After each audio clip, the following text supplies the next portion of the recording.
नवा सवाल क्या बोल रहा है कि हमारे पास ये रेखाखंड है ए और बी, दो बिंदु हैं इसमें। इससे जो ए बी रेखाखंड बन रहा है उसे 4 12 और भागों में विभाजित करना है और उनके निर्देशांक ज्ञात करो। तो हमारे पास अब देखो क्या क्या बोल रहा है ये सवाल में। तो ये हमारे पास हो गया ए बी रेखाखंड, ए बी रेखाखंड ये हो गया। अब इसे 4 बराबर भागों में बांटना, एक दो, एक भाग ये हो गया, एक भाग ये हो गया, दो भाग ये हो गया और तीन भाग ये हो गया और चौथा भाग ये हो गया।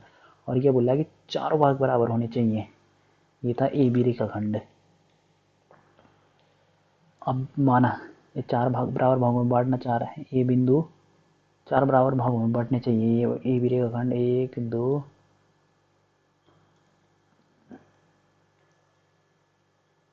जो ये 3 और ये हो गया 4, ये बन गया। एक निर्देशांक तो क्या दे रखा है उसने, दो दो, माइनस दो दो, और ये दे रखा है 2 8।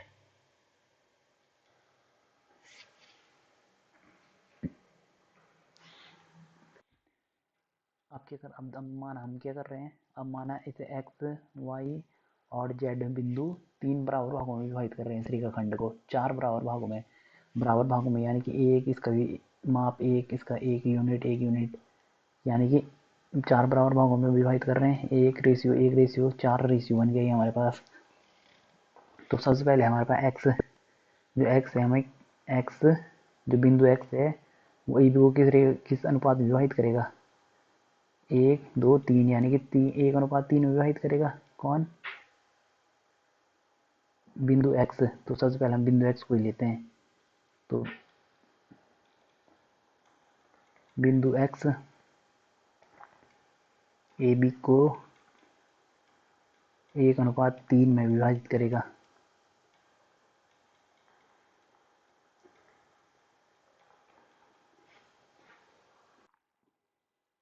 तो एक्स के अब 1:3 में विभाजित कर रहा है, यानी कि ये हो जाएगा m1 और ये हो जाएगा m2।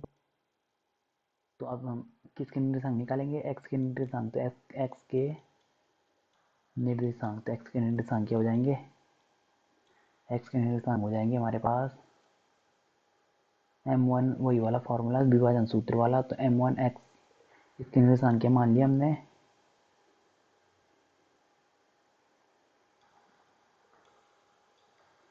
इसके निर्देशांक तो निकालने हैं, एक्स और वाई निकालने हैं, यानी कि इसके लिए हमने तो इसके निर्देशांक निकाल रहे थे, यानी कि हमारे पास ए और बी तीन, 1:3 में इसको 1:3 में विभाजित करना है इसे। तो क्या हो गया हमारे पास, ये हमारे पास इसे मान लिया x2, इसे मान लिया y2, इसे मान लिया x1, इसे मान लिया x2। तो अब हमारे पास फॉर्मूला m1 x2, m1 क्या है, x2 क्या है,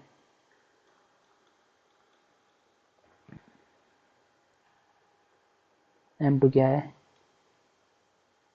और x1 इसके साथ आएगा x1। तो क्या है, अपॉन m1 प्लस m2, यानी कि 3 और 1 4, और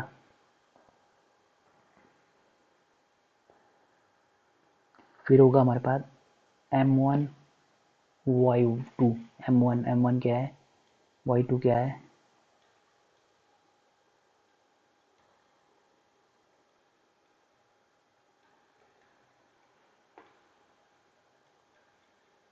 प्लस m2 y1, m2 क्या है, y1 क्या है, ये y1 होगा ना, y1। तो y1 क्या हो गया, 2 बाय 3 और 1 4। तो क्या आ गया निर्देशांक,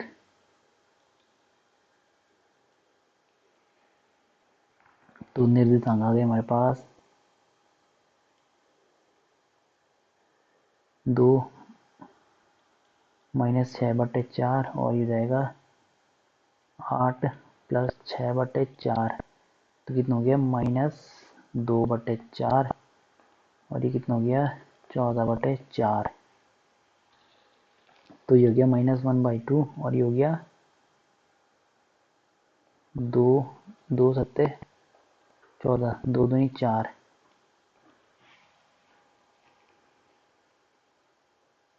अरे ये 6 में से 2 गया, ये तो 4 होगा ना, -4।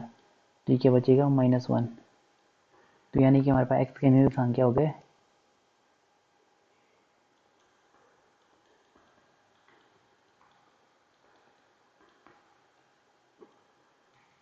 x के निर्देशांक हो गए ये हमारे पास।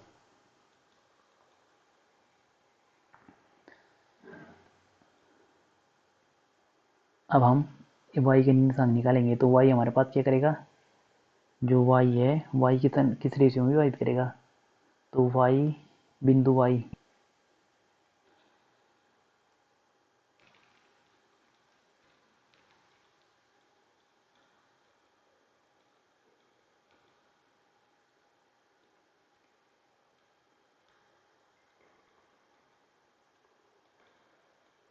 बिंदु y रेखाखंड को 1:1 में विभाजित करेगा।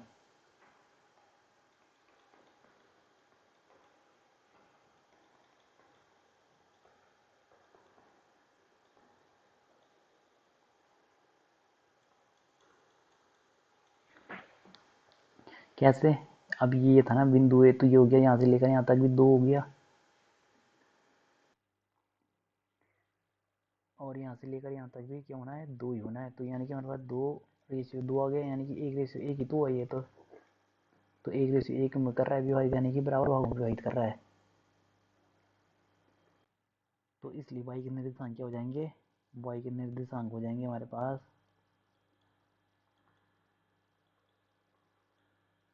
तो y के निर्देशांक क्या हो जाएंगे हमारे पास, यही फिर से x1 इसे x1 y1 मान लो, इसे x2 y2, तो m1 ये आ गया हमारे पास m1, ये हो गया m2, तो 1 इंटू बिंदु y के निर्देशांक, तो अब हमने क्या मान लिया इसे m1 y m1 x2, तो x2 क्या है हमारे पास 2 प्लस m2 y1, तो m2 क्या है हमारे पास 1 और y2 क्या है हमारे पास 8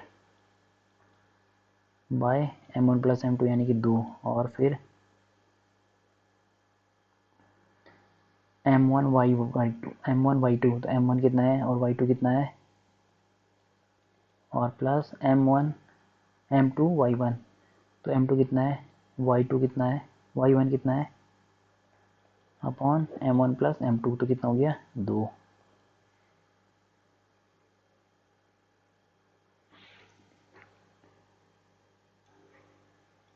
तो y के निर्देशांक क्या आ गए, अब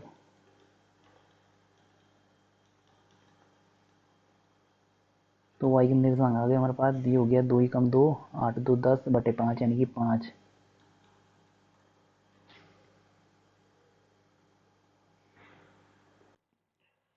यहाँ पे गड़बड़ हो गई एक, ये क्या था -2 था, तो m1 x2, तो 2x2 तो कहीं 2 सही है, फिर m1 m2 x1, तो x1 क्या है यहाँ पे -2 था, तो ये आना है हमारा 0। फिर दूसरा वाला भी देखते हैं सही कर रहा है कि नहीं, हमने m1 y2 सही है, m1 y1 सही है, तो ये तो आ गया हमारे पास 0, और ये क्या आ गया हमारे पास 8 कम 8 8 2 10 बटे 2 यानी कि 5, ये हमारे पास y के निर्देशांक आ गए। अब z के निर्देशांक निकाल रहे हैं हम।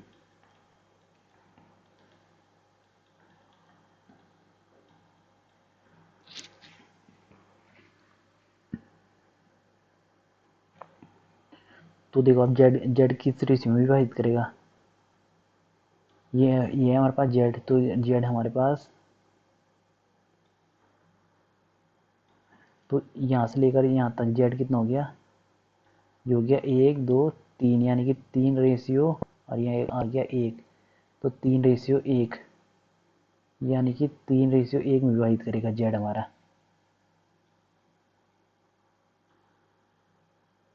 तो बिंदु z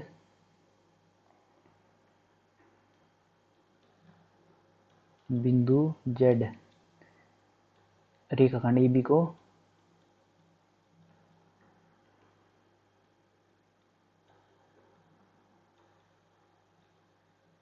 रेखाखंड AB को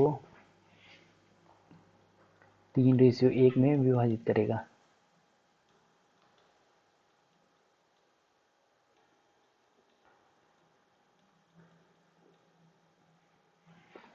अब देखो 3:1 में विभाजित करेगा, यानी कि ये हो गया m1, ये हो गया m2। तो अब देखो अब हमने y के z के निर्देशांक कैसे निकालेंगे।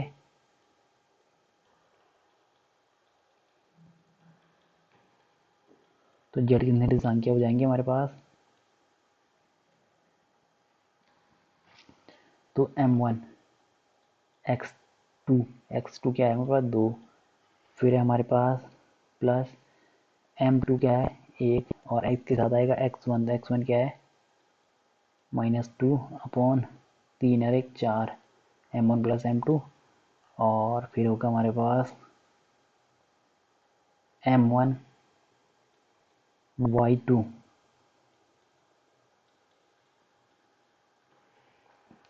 फिर m2 y1 अपॉन 3 और 1 4, m1 प्लस m2, यानी कि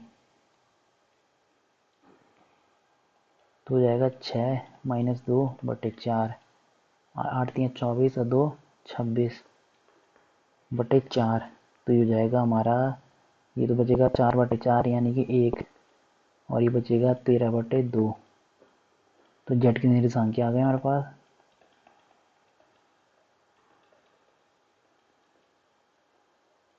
ये आ गए हमारे पास जेड के निर्देशांक। तो हमें ये याद करना था, एक ये जेड के निर्देशांक और वाई के निर्देशांक।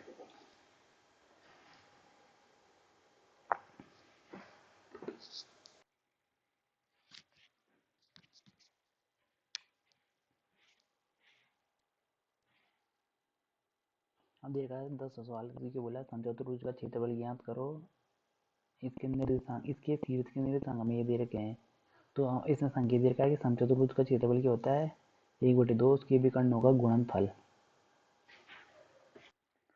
तो देखो हमारे पास समचतुर्भुज होता कैसे है असली में, जो समचतुर्भुज होता है जो वर्ग की तरह होता है ये, मगर इसमें क्या होता है कि वर्ग में तो हमारे पास चारों भुजाएं तो बराबर होती हैं, और समचतुर्भुज में चारों भुजाएं बराबर होती है, मगर क्या होता है हमारे पास ये विकर्ण हमारे पास समचतुर्भुज में क्या होता है कि जो हमारे पास चारों कोण होते हैं वो 90 डिग्री का नहीं होता है, यानी कि इसमें समचतुर्भुज में 90 डिग्री के कोण नहीं होते, मगर वर्ग में क्या होता है कि 90 डिग्री के कोण होते हैं, चारों भुजाएं बराबर होती हैं, ये क्या होते हैं 90 डिग्री के कोण, ये होता है वर्ग, और ये हो जाता है समचतुर्भुज।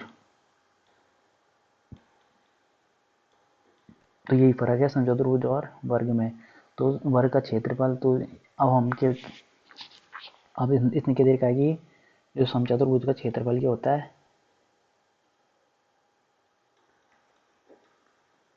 समचतुर्भुज का क्षेत्रफल होता है हमारे पास 1/2 विकर्णों का गुणनफल। तो विकर्ण ये हो गया एक, दूसरा विकर्ण ये हो गया, तो इसके विकर्ण आपस में बराबर नहीं होंगे कभी भी, समचतुर्भुज के दोनों विकर्ण बराबर नहीं होते।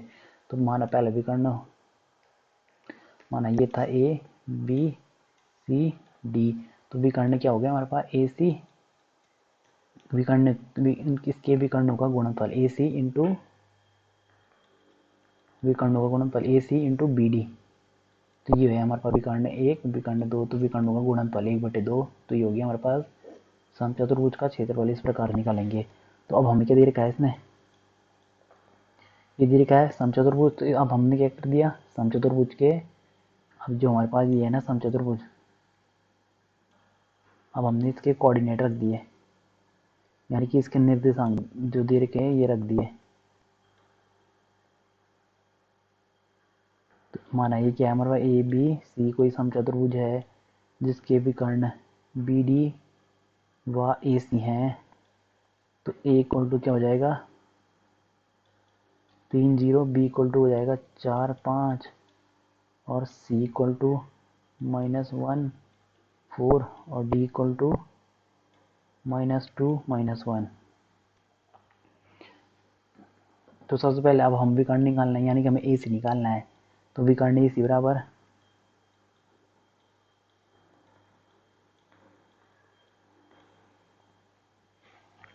इसमें यही थ्योरी लिखनी है कि माना ए बी सी हमारे पास कोई विकर्ण है, वो कोई समचतुर्भुज है जिसके निर्देशांक क्रमशः ये हैं, और इनके विकर्ण ए सी व ए डी हैं, ए सी व बी डी हैं। तो ए सी विकर्ण के निर्देशांक क्या हो जाएंगे,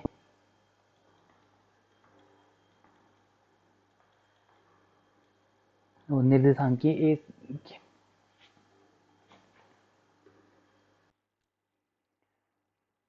मतलब विकर्ण ए सी की माप क्या हो जाएगी,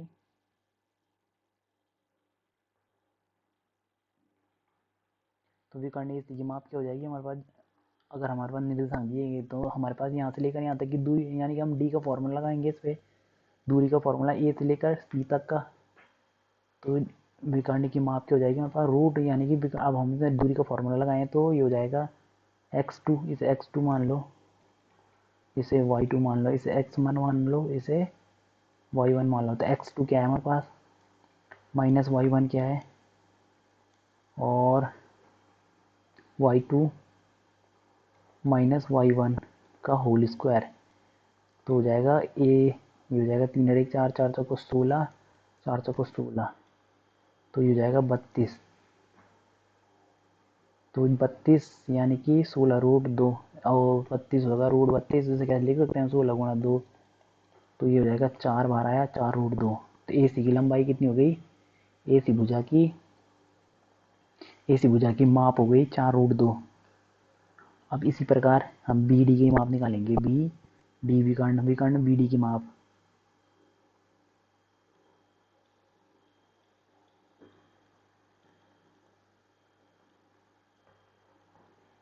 तो विकर्ण बी डी की माप क्या हो जाएगी, फिर से दूरी का फॉर्मूला लगाओ, बी और D,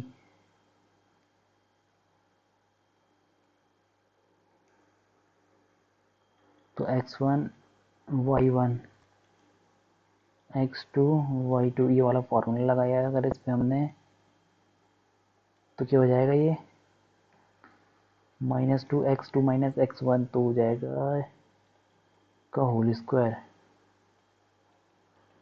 plus y2 minus y1 का होल स्क्वायर, तो कितना आएगा 6 छके 36, और ये हो जाएगा 6 छके 36, तो ये हो जाएगा 36 का 6 बार आएगा 6 रूट 2। तो इसलिए क्षेत्रफल क्या हो जाएगा हमारे पास, इसलिए समचतुर्भुज का क्षेत्रफल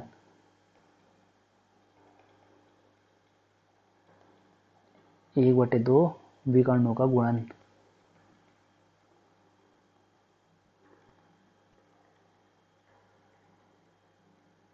विधेयक है इसमें विकर्णों का गुणन फल, तो 1/2 विकर्णों का गुणनफल क्या हो जाएगा, विकर्ण एक विकर्ण है हमारे पास 4 रूट 2, और दूसरा विकर्ण है हमारे पास, दूसरा विकर्ण क्या है 6 रूट 2, तो ये क्या हो जाएगा 1/2 और 4 रूट 2 और 6 रूट 2 क्या होते हैं हमारे पास, इनको कैसे करते हैं गुणा, तो 4 से बिना रूट वाला बिना रूट वाले के साथ गुणा होगा, तो 4 छक्के 24, और ये इसके साथ मल्टीप्लाई होगा, तो √2 इंटू √2 बराबर 2, तो ये हो जाएगा 24 दूनी 48। तो अब ये क्या आ गया हमारे पास 48 मात्रक या स्क्वायर यूनिट वर्ग मात्रक, ये हमने क्या लिख दी, इसका पैमाना लिख दिया, तो ये हो गया हमारे पास क्षेत्रफल वर्ग, क्योंकि क्षेत्रफल क्या होता है हमारे पास स्क्वायर मीटर में होता है, स्क्वायर सेंटीमीटर में, यानी कि वर्ग मीटर में होता है, वर्ग सेंटीमीटर में होता है, या तो इसलिए हमें ना वर्ग ना हमें सेंटीमीटर दे रखा था ना मीटर दे रखा था, इसलिए हमने लिख दिया हमने वर्ग मात्रक, मात्रक यानी कि अगर सेंटीमीटर होगा तो वर्ग सेंटीमीटर, वर्ग मीटर जो भी होगा, तो सिर्फ हमने वर्ग मात्रक लिख के छोड़ दिया ये बात। ये हमारे पास क्षेत्रफल, अरे ये 24 आएगा ना, 2 24 24 बार कटेगा, ये 24 वर्ग मात्रक।